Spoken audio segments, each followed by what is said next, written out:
해당 사연은 영국인 클로이 씨가 제보해준 이야기와 SNS 내용을 바탕으로 재구성된 스토리입니다. 안녕하세요. 저는 경기도의 한 도시에 사는 클로이라고 해요. 영국에서 왔습니다. 제 사랑하는 남자친구, 동주와 함께 넓은 마당이 있는 주택에 살고 있죠. 처음에는 아파트에 살았지만 최근에 마당이 있는 곳으로 이사를 왔어요. 역시 아파트보다는 자연 속에 사는 것이 영감을 불러일으킨다는 동주의 말에 그리 오래 망설이지 않고 실행에 옮겼습니다. 무슨 영감이냐고요? 네, 동주는 예술인입니다. 정확히는 그림을 그리는 사람이죠. 동주와는 제 본국인 영국에서 만났어요. 그런데 저희 아버지가 동주를 너무 싫어하셔서 하마터면 헤어질 뻔했는데 정말 헤어지기 싫어서 한국까지 와버린 거거든요. 무슨 일이 있었을지 궁금하시죠? 그래서 바로 얘기해 드리려고요. 사실 동주를 만나기 전까지 제 인생은 정상이 아니었어요. 저는 매일매일 우울에 빠져 살았죠. 왜 그랬냐고요? 그야 우울증에 걸려 있었기 때문이죠. 저는 제가 아주 어릴 때부터 마음이 병들어 있었어요. 그것도 이유가 있었습니다. 제가 12살이 되기 전까지 저는 세상에서 가장 행복한 소녀였을 거예요. 엄마는 변호사였고 아빠는 꽤 규모 있는 사업을 하셔서 무척 부유했었거든요. 그리고 제게는 5살 어린 여동생이 있었는데 저는 부모님보다 동생을 더 좋아했어요. 제가 그렇게 끔찍하게 아끼던 여동생은 어느 날 길을 걷다가 차에 치여버렸죠. 병원에서 응급치료받으면서도 살아는 있었지만 결국 동생은 과다출혈로 그 어린 나이에 세상을 떴습니다. 그때 저는 자아가 제대로 형성되기 전인데 하늘이 무너져 내리는 상실감에 빠져 탈진할 때까지 울었습니다. 저뿐만 아니라 부모님도 너무 슬퍼하셨죠. 몸소 낳으시고 기르신 입장에서 저보다 더 힘드셨을 수도 있지만 어른이니까 남은 저를 잘 키워야 하니까 곧 일상으로 돌아가려고 애쓰셨습니다. 하지만 저는 그게 안 됐어요. 저는 학교도 못 다니게 될 만큼 망가졌습니다. 부모님의 잘못으로 동생이 세상을 떠난 게 아닌데도 저는 한동안 세상의 모두와 단절된 채 살았어요. 제 방 밖에 나가는 일이 없었습니다. 성인이 되기까지 몇 년 남지 않았을 때 마침내 부모님께서 폭발하셨어요. 그런데 그럴 만도 해요.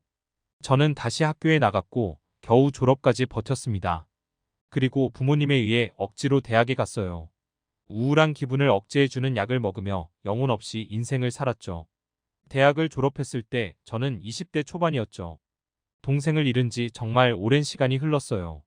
하지만 그 이후 멘탈 케어가 제대로 이루어지지 않았고 상황이 별로 좋지 않게만 흘러갔던 탓인지 저는 그때까지도 마음이 병들어 있었습니다. 회사에 들어가서도 마찬가지였어요. 저는 어딘가에 소속되어 사람들과 어울릴 의지가 없었어요. 그래서 또 몇 년 놀았는데 그런 저를 보다 못한 아버지가 본인의 회사에 입사시켜 주셨습니다. 학생 때처럼 기계적으로 회사를 다닐 뿐이었어요. 아무 감정 없이요.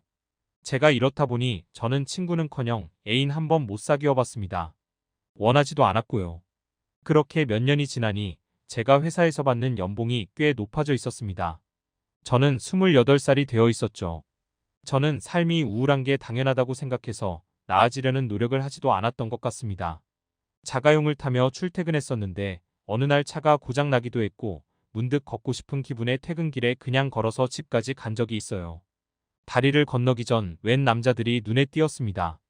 자리를 잡고 앉아서 그림을 그리는 사람들이었죠. 그들의 맞은편에는 지나가던 시민들이 앉아 있었습니다. 캐리커처를 그려주는 거였죠. 쓸데없는 짓을 하는구나 생각하며 지나치려던 찰나 손님이 오지 않아 풍경이나 그리고 있는 동양인 남자가 눈에 들어왔습니다. 도대체 무슨 마음이었던 건지 지나칠 수가 없어 그 남자의 맞은편에 앉아 그림을 그려달라고 요구했죠. 저는 우울증에 걸려 자존감도 늘 바닥을 기는 상태였기에 우스꽝스럽게 그리면 어쩌지 고민을 했었는데요. 완성한 그의 그림은 너무 아름다웠습니다.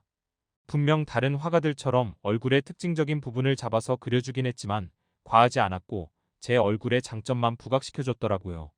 그리고 제가 거울을 볼 때면 제 얼굴이 늘 참 못나 보였는데 그가 그린 그림 속의 저는 제 눈에 비친 저보다 예뻤습니다. 저는 그림을 받고 그에게 값을 지불했어요. 그날 뭔가가 마음에서 요동치는 기분이 들었어요. 아주 오랜만에 느껴보는 감정이었죠. 저는 그 남자를 또 만나고 싶어서 이후에도 계속 차를 두고 다녔어요. 출근할 때는 버스를 탔고 귀가할 때는 걸었죠. 자주 보게 되니 남자와 친해졌고 그가 한국인이며 이름이 동주라는 것을 알게 됐습니다. 그는 유학으로 영국에 왔다가 계속 영국에 남아서 화가의 꿈을 이루기 위해 분투하고 있다고 했어요. 그를 만나면서 답도 없던 제 인생이 한 줄기 희망이 드리우기 시작했어요. 산책을 자주 하니 기분이 훨씬 나아졌고 무엇보다도 결정적이었던 것은 그가 제게 미술 치료를 해줬다는 것입니다. 어느 날 거리가 아니라 카페에 가 오붓하게 차를 마시며 대화를 하다가 제 힘들었던 과거를 털어놓게 됐거든요. 동주는 제 상처에 진심으로 공감해주면서 포기하지 말고 다시 노력해보자고 하더라고요. 그렇게 시작된 게 미술 치료였습니다. 그 과정을 통해 저는 비로소 치유받을 수 있었고 동주를 자주 보면서 결국 사랑에 빠져버렸습니다. 동주도 저를 좋아한다기에 저희는 크게 망설이지 않고 교제를 시작했죠. 동주를 만나면서 저는 달라지기 시작했어요.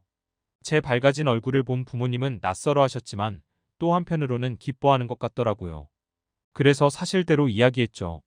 태어나서 처음으로 남자친구를 만났는데 그 남자친구 덕분에 제가 변했다고요. 부모님은 도대체 어떤 사람이냐며 꼭 결혼까지 하라고 하셨습니다. 달라진 제가 너무 보기에 좋아서 어떤 사람이라도 괜찮다고 해주실 것 같았어요. 그래서 식사 자리에 동주를 데리고 갔죠. 그런데 아버지의 표정이 좋지 않았습니다. 식사 자리가 끝난 뒤 아버지는 솔직히 말씀해 주셨어요. 남자친구가 마음에 들지 않는다고요. 무명 화가라 가난하고 동양인인 게 마음에 안 든다고 했죠. 아무리 그래도 제 삶을 구원해 준 사람인데 어떻게 말을 그렇게 하실 수 있을까요? 저는 몹시 실망했고 아버지의 말을 듣지 않을 거라고 했습니다. 그러자 아버지는 저를 마주칠 때마다 넌지시 헤어지라는 말을 하시고 다른 남자 소개시켜준다고 그러셨어요. 저는 귓등으로도 듣지 않고 동주와 계속 만났습니다. 이런 일이 있었다는 것은 그에게 말하지 않았죠. 저는 제가 번 돈으로 동주의 창작 활동을 지원해 주었고 저희는 행복하게 잘 만났어요. 그러던 중 동주가 돌연 한국으로 돌아가야겠다고 하는 것 아니겠어요? 자초지종을 들어보니 동주의 아버지가 위독한 상태래요.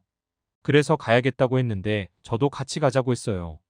느낌상 동주가 한국으로 가면 다시 영국으로 올 수 없을 것 같은 기분이 들었거든요. 그리고 저도 아버지의 간섭에서 벗어나고 싶어 했던 때라 망설임 없이 모든 것을 등지고 동주와 함께 한국으로 갔어요.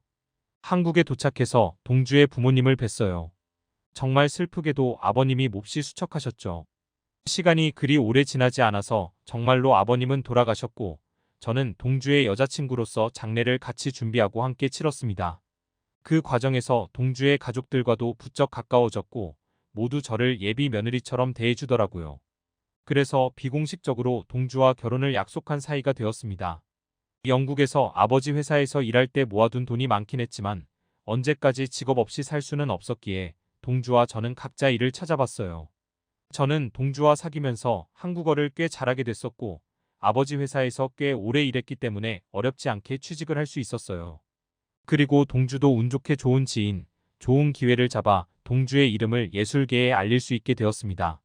동주가 한국 미술계에 발을 담근 지 그리 오랜 시간이 지나지 않아서 그는 유명해지기 시작했어요. 많은 이들이 그의 재능을 알아본 것이었죠. 외면당하기에는 너무 놀라운 재능이긴 했습니다. 그 능력 덕분에 제가 마음의 응어리도 덜어낼 수 있었으니까요. 3년 정도 흘렀을까요? 동주는 아주 유명한 화가가 되어서 동주의 그림을 찾는 사람들이 많아졌습니다. 미술관에 그의 그림이 걸리는 건 이제 예산일이고 개인전까지 열게 되고 예술가들은 무명일 땐 대부분 힘들지만 성공하고 나면 막대한 부를 이루게 되는 것 같더라고요. 순식간에 그렇게 동주의 개인전이 열리던 날 저는 기쁜 마음으로 행사 장소에 갔는데요. 그곳에서 정말 의외의 인물을 마주치고 말았습니다. 바로 제 아버지였어요. 몇 년 만에 마주친 얼굴이라 입이 잘 안 떨어지더군요. 아빠, 여기까지는 무슨... 여기까지 어떻게 오셨어요? 말을 제대로 잇지 못하는 건 아버지도 마찬가지였습니다. 제게는 친구다운 친구도 없어서 제가 한국에 어디에 살고 어떻게 사는지 아는 사람이 없었을 텐데 신기했습니다. 아마 사람을 시켜서 지켜보거나 알아보게 했겠죠. 다른 건 다 둘째치고 아버지는 저와 동주에게 사과하셨습니다. 동주의 사회적 지위가 너무 낮고 동양인이라는 이유로 무시했는데 그게 너무 오판이었다면서 말이죠. 특히 아버지는 평소 미술을 향유하는 분이셨기에 미술에 대한 조예나 프라이드가 높으셨거든요.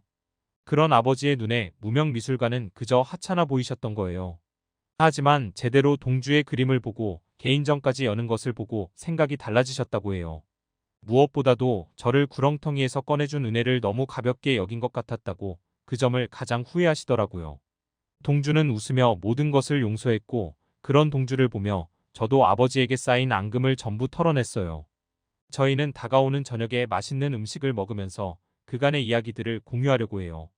달라진 아버지의 모습을 보니 웃음이 절로 나네요. 지금까지 클로이 씨와 동주 씨의 이야기를 들어보았는데요. 사연을 어떻게 들으셨나요? 클립 뉴스에서는 여러분의 사연을 기다리고 있으니 언제라도 재밌는 사연이 있으면 보내주시길 바랍니다.